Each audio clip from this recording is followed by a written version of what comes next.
Hello, मैं राजकुमार, मेरे channel Rajesh में आपका स्वागत है। आज हम राज्यपाल से 10 महत्वपूर्ण प्रश्नों के बारे में पढ़ेंगे। पिछली वीडियो हमने 1 से लेकर 10 तक पढ़ा था और इस वीडियो हम पढ़ेंगे 11 से लेकर 20 तक, जो कि सभी एक दिवसीय परीक्षा में पूछे जाते हैं, चाहे वो परीक्षा छोटी हो चाहे वह बड़ी परीक्षा हो। ठीक, बड़ी परीक्षा हो। स्टार्ट करते हैं। आज का पहला प्रश्न क्या है? तो आज का पहला प्रश्न, राज्य मंत्री परिषद का गठन कौन करता है? राज्य में जो मंत्री परिषद होती है उसका गठन कौन करता है? तो उसका गठन राज्यपाल द्वारा किया जाता है। केंद्र में कौन करता है? राष्ट्रपति करता है। और राज्य में मंत्री परिषद का गठन राज्यपाल द्वारा किया जाता है। किसके द्वारा किया जाता है? राज्यपाल द्वारा, यानी कि राज्य मंत्री परिषद का गठन राज्यपाल द्वारा किया जाता है। ठीक है, अगला प्रश्न हम देखते हैं। प्रश्न नंबर 12, राज्य में राष्ट्रपति शासन के दौरान राज्य का संचालन कौन करता है? यानी जब किसी राज्य में राष्ट्रपति शासन लगा होता है तो उस समय उस राज्य का शासन राज्यपाल द्वारा चलाया जाता है। यानी कि राष्ट्रपति शासन के दौरान राज्यपाल द्वारा उस राज्य का शासन चलाया जाता है। ठीक है, तो प्रश्न क्या कर रहा है? राज्य में राष्ट्रपति शासन के दौरान राज्य का संचालन कौन करता है? तो कौन करता है? राज्यपाल करता है। अगला प्रश्न देखते हैं।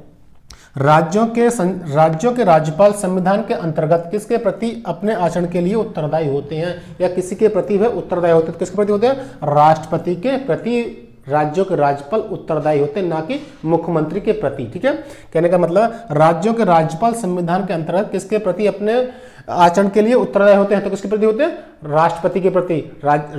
मुख्यमंत्री के प्रति नहीं होते, लेकिन वह राष्ट्रपति के प्रति वह उत्तरदायी होते हैं। अगला प्रश्न क्या करें? प्रश्न नंबर 14, भारतीय संविधान के अनुसार राज्यों की विधायिका में सम्मिलित है। भारतीय संविधान के अनुसार राज्यों की विधायिका में कौन कौन आता है? ठीक, कौन कौन आता है?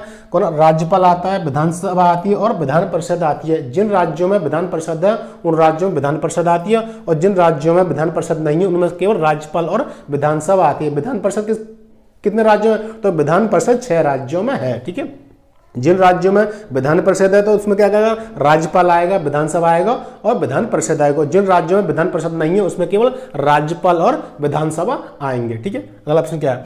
राज्यपाल के पद पर नियुक्त होने की उम्र क्या है? तो राज्यपाल के पद पर नियुक्त होने की उम्र कितनी वर्ष है? 35 वर्ष है। कितनी वर्ष है? 35 वर्ष है। अगला प्रश्न हम देखें, राज्यपाल को पद की शपथ कौन दिलाता है? राज्य के राज्यपाल को पद की शपथ कौन दिलाता है? तो राज्यपाल को उसके पद की शपथ राज्य का मुख्य न्यायाधीश दिलाता है। कौन दिलाता है? राज्यपाल को उसकी पद की शपथ राज्य का मुख्य न्यायाधीश दिलाता है। राष्ट्रपति कौन दिलाता है? सुप्रीम कोर्ट का मुख्य न्यायाधीश। और राज्यपाल को हाई कोर्ट का मुख्य न्यायाधीश उसकी पद की शपथ दिलाता है। अगला प्रश्न देखते हैं, राज्यपाल सोने के पिंजरे में निवास करने वाली चिड़िया है, यह किसने कहा है? तो यह सरोजिनी नायडू ने कहा है। राज्यपाल सोने के पिंजरे में निवास करने वाली चिड़िया, यह कथन सरोजिनी नायडू का है। अगला प्रश्न हम देखते हैं, भारत के किस राज्य की पहली महिला राज्यपाल कौन थी? तो भारत के जो पहली महिला राज्यपाल थी वह सरोजिनी नायडू थी। किस राज्य की थी? उत्तर प्रदेश राज्य की। उत्तर प्रदेश राज्य की सरोजिनी नायडू पहली महिला राज्यपाल थी। अगला प्रश्न देखें, राज्यपाल द्वारा जारी अध्यादेश किसके द्वारा मंजूर किया जाता है? राज्यपाल द्वारा जारी अध्यादेश विधानमंडल द्वारा मंजूर किया जाता है। किसके द्वारा मंजूर किया जाता है? राज्य विधानमंडल द्वारा मंजूर किया जाता है। अगला प्रश्न देखते हैं, राज्य विधानमंडल के अनुमोदन के बिना राज्यपाल द्वारा जारी अध्यादेश कितने समय तक लागू होता है? ठीक है, प्रश्न क्या कर रहा है? राज्य विधानमंडल के अनुमोदन के बिना राज्यपाल द्वारा जारी अध्यादेश कितने समय तक लागू होता है? तो कितने समय तक लागू होता है? 6 सप्ताह तक। अगर राज्य विधानमंडल इसे स्वीकार कर लेती है तो यह अध्यादेश कानून बन जाता है। अगर राज्य विधानमंडल इसे स्वीकार नहीं करती तो यह अध्यादेश स्वतः समाप्त हो जाता है। का समाप्त? 6 सप्ताह बाद यह अध्यादेश स्वतः समाप्त हो जाता है। अगर मेरी वीडियो पसंद आई तो वीडियो को लाइक करें और चैनल को सब्सक्राइब करना ना भूलें। मिलते हैं अगले वीडियो में।